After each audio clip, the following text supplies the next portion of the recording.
guys, today I am going to be covering the UFC 305 huge fight tomorrow.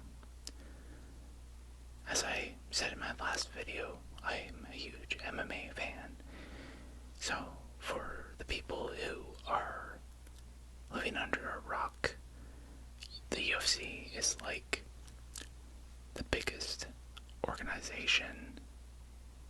It's like the biggest MMA organization in the world.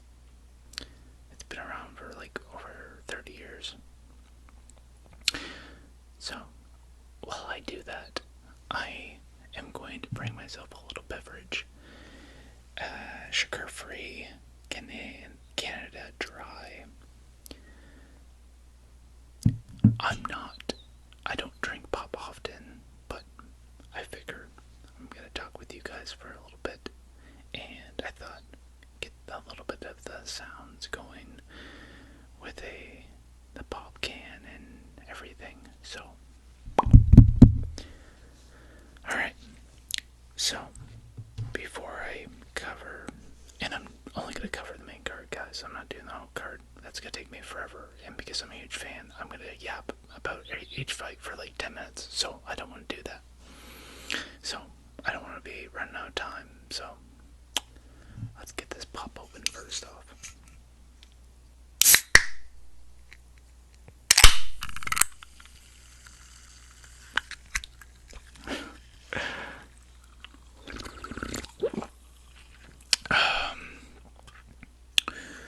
Yeah, you know, I just, for the longest time, I used to drink a lot of pop, and I haven't drank, like sugary pop, like regular pop for a long time. But I had this in my head that I was healthy, and I was like really, really healthy drinking sugar-free pop, which it is a better alternative. But it's still not great for you, so having one once in a while is not bad. So, okay, one more drink. Oh, yeah. And I don't know what it's about ginger ale. I feel like I'm more healthy drinking it, so no, you're not. Okay, so UFC 305, it's a huge card, and I wouldn't say huge card, but huge main event. So you got Dricus Du Plessis, who beat Sean Strickland for the middleweight title, and you have Israel Adesanya, who's arguably maybe the best UFC middleweight of all time. Obviously, I'm not going to disrespect Anderson Silva, but he's definitely up there, and he will definitely be, despite how you feel about Israel Adesanya, he is very good, and yeah, and that division is just insanely stacked. Well, every division now is just stacked. We gotta stop saying that. Excuse me. Alright, so we're gonna start off with the, like I said, we're only doing the main card here, okay? And I'm not gonna talk too much about each card, or each, fight, because, again, I know some of the fighters, I'm a huge fan, but some of the fighters I know more than others, and so if you come here thinking I was like this expert, I'm not gonna come off like I am, because I'm not. Okay, so we got Li Jingliang and Carlos Prates. To be honest, I don't know much about Carlos, so I feel really, really bad. But Li Jingliang, the guy, he's very good. He got really good stand-up, and the guy's from China, and China man, he's very good. He just seems to not be able to, or not yet, he has not been able to break into the top 15 or top 10. Maybe he did get in the top 15, like top 15 spot, but he didn't get into the top 10. But anyway, I think that, he still has a ways to go. But Li Jingliang, I think he's really good, and I'm not gonna do bets. I'm not gonna do odds or anything crazy like that. I'm not getting into all that craziness. But I would have to go with Li Jingliang. no, that was like the most. I really didn't go into depth, but like I said, not every fighter do I know inside and outs of all of them. So that one was kind of a free one there. So Li Lang, I think I'm gonna go with second round TKO. And then we got the heavyweights, the big boys, Tai Tuivasa and Jairzinho Rosenstruck. Now, I know one of these guys very well in terms of Tai Tuivasa. He's made a buzz since he got in the UFC, but he seems to do really, really well. And then, in this last few fights, he's had really bad matchups, and I think, he has insane power.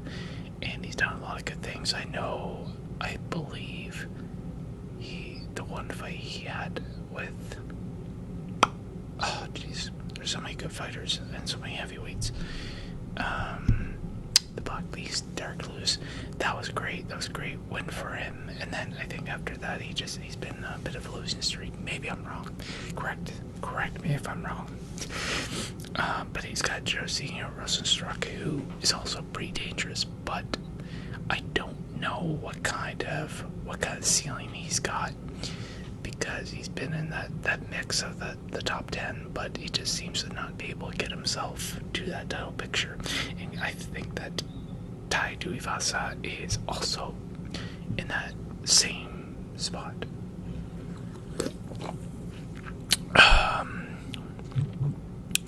Yeah, so they're both in that kind of in that same situation.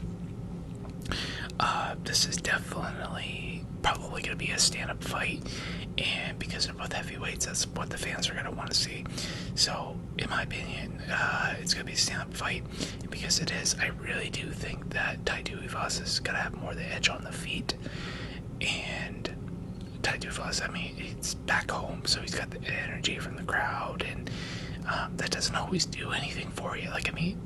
Crowd or not, you can still win. It's no different than any other sport. You go in the home crowd, you still can win the game. So that doesn't always do much, but having a crowd on your side and getting you amped up, it can help a little bit in the fight, at least the mental factor. So Tai Tuivasa, I'm gonna say first round TKO or KO. And now we got Matthews, excuse me, I just lost it. We got Mats, I'm gonna get his name wrong. I butcher his name. I butcher everybody's name. I need to go get my grammar right. Matthews, Gamrot, and Dan Hooker. This is another really interesting matchup. Gamrot, there's no secret to his wrestling capabilities. And with Dan Hooker, we already know what Dan Hooker has to bring. He's very tough. He really showed that when he fought Dustin Poirier. And I think Dan Hooker could put Gamrot in, could definitely bring him to a round 3 decision. But Gamrot is, like I said, he's got great wrestling, and we've seen it where when someone's just too damn good with their wrestling, it doesn't matter who's there. It's gonna be a long night for the person across from him. So, but also, sometimes if that's all you got, if that's the biggest strength is your wrestling, and someone is able to keep that distance, kind of keep away. Excuse me. It definitely does. It does help. So this is a really tough one. I really had to think this one through before we started recording, and I think Gamrot probably is going to edge him out to a decision, or possibly, I think maybe even a 3rd round submission. I for whatever reason, I can kind of picture him having a possibly a Darce or a triangle choke. I don't know why, but that's just what my gut tells me. So Gamrot, 3rd round submission. And then we got the co-main event, and we got Kai Kara-France and Steve Ercik. Both respectful guys, and they've shown nothing but respect to each other. But at the end of the day, it's all business. So someone has to lose, and nobody likes doing that. So Kai Kara-France and Steve Ercik, both are really, really good. Both have good stand-up. Both can probably fight on the ground. Sorry.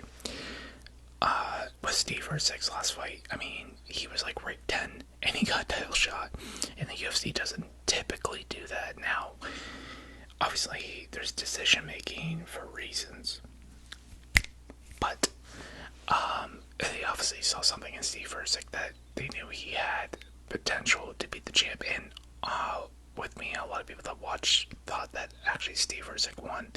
No disrespect to Pantoja, but I really did think that Steve Ercik won that fight, and he's looked really, really good.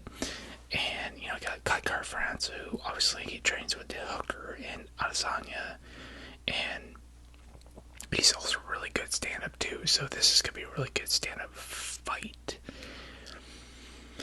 I would be interested to see if anybody would implement any wrestling, but at the same time, that's definitely interesting. That's an interesting fight. It's gonna be an interesting fight for sure. I know it looked like I was having like a I don't know, brain fart there for a second, but no. Sometimes when you're breaking down these fights and when you like both guys and you don't want to put in the bias in there, sometimes it's really, really hard to make a decision. But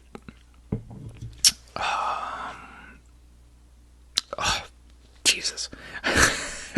sorry but about the curse.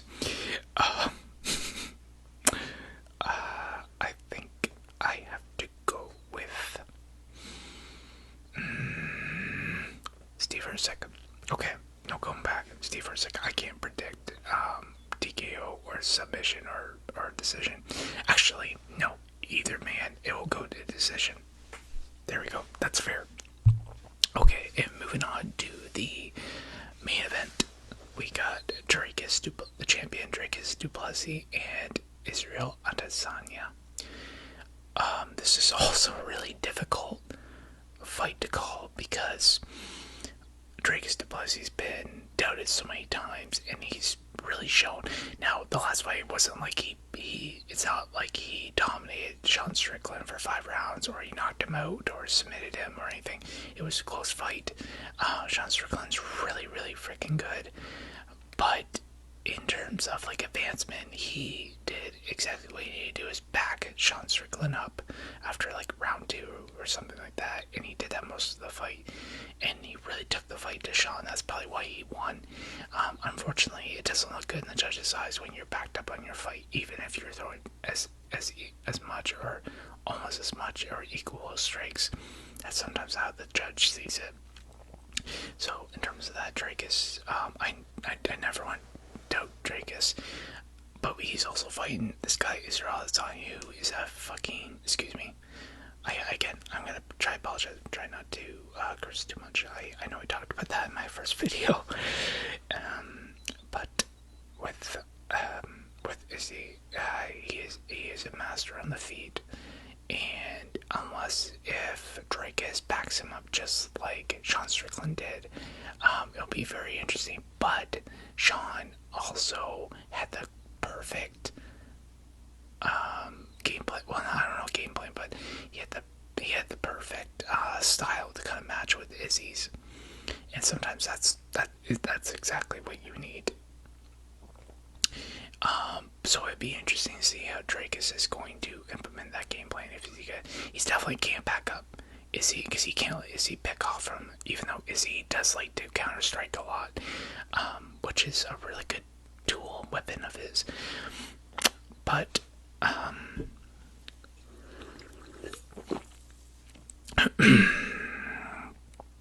sorry.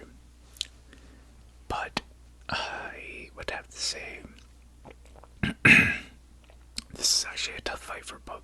for both gentlemen. This is also really hard one to pick. I think I would have to give the edge to Izzy. Like, I'm not gonna give a full prediction on how he gets it done, but I have to give the edge to Israel Adesanya. And it's really difficult because, again, I like both guys. And both guys were really, really skilled. And this is really not a clear picture win for either guys. But in terms of skills on the feet, who's got more of a sharper strikes? Definitely Israel Adesanya does, in my opinion. But it's going to be very hard for people to bet on. Now, obviously, if you are smart in terms of like odds, I think Israel Adesanya is actually not the favorite. So typically, when you do go for fights, the smart thing to do is go for the underdog, unless you are like 100, you're 99.9% sure that the favorite's gonna win. But even then, you're still not gonna make as much money, so it's stupid. I mean, I think I remember when Amanda Nunes was fighting, and she fought that. I can't remember what that one girl was. Yeah, I can't remember what her name was. But anyway, she fought some girl. Gosh, that's bugging me that I can't remember her name. But anyway, this guy, like betted like I think like $1 million on Nunes and still won only like 300,000 or 400,000. It was something really stupid. And as much as like she did dominate the fight, it just like to bet that kind of money is just really, really risky.